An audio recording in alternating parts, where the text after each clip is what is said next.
Quinca. C'est un titre un peu bancal, parce que dans mon travail, je pense que j'arrive de manière bancale à peu près, pas dans la finition des choses, mais dans la conception. C'est quelque chose que je recherche à tâtons au fur et à mesure. Et bon, il y a toujours un but vers lequel je vais, mais ça prend du temps et ça arrive toujours un peu comme la tarte tatin. Enfin, il y a quelque chose du hasard qui arrive dans le choix des matériaux, dans la rencontre des gens qui vont me permettre d'avoir certaines choses. Donc c'est aussi pour parler de la manière dont on arrive à ses fins avec un chemin un peu difficile. Enfin, pour moi, j'ai un peu l'impression de marcher sur un fil au fur et à mesure que j'avance. Faire une exposition ici, enfin, en tout cas pour moi, c'est aussi vivre ici. Et c'est pas seulement préparer l'exposition, c'est aussi rebaigner dans cette ambiance de l'Auvergne que j'apprécie et qui me plaît d'expérimenter en étant montage ici.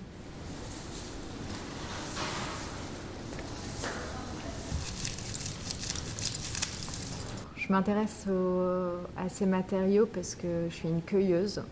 Enfin, c'est une de mes activités préférées, c'est d'aller cueillir des choses. C'est quelque chose que j'ai retrouvé dans le texte d'Ursula Le Guin qui s'appelle La théorie du panier, qui met en valeur le fait que l'histoire humaine a toujours été racontée d'une manière épique, avec l'histoire des armes, mais que finalement l'histoire de la chasse, et que finalement la cueillette c'est toujours quelque chose qui prenait beaucoup de temps, qui n'était pas très intéressant et qu'on ne racontait pas. Et pourtant c'est aussi une des raisons pour lesquelles on a survécu, une forme de contemplation de la cueillette. C'est comment ce Quinca? Ouais, voilà.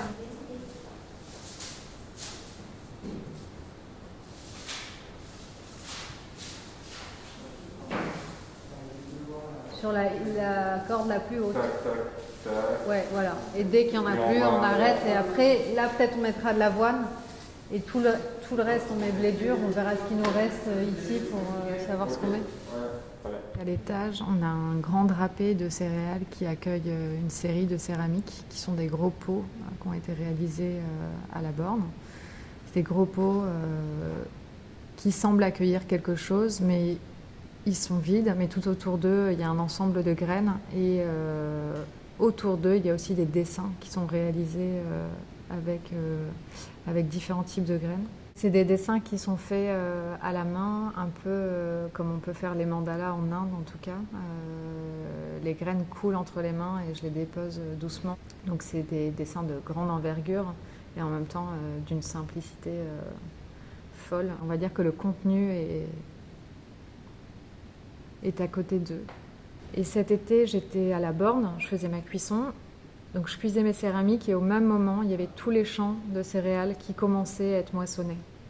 Et moi, je faisais des contenants à ce moment-là parce que je trouve que c'est un objet qui est mal représenté dans la céramique sculpturale. Enfin, c'est le contenant, le pot de la poterie, c'est toujours un pot dans lequel on boit notre café, on met des choses dedans. Et quand je voyais tous ces champs qui étaient ramassés en même temps que le moment où je cuisais ces pots, je me suis dit ça serait chouette de renverser ces champs et de les mettre au plafond et de les exposer avec les pots.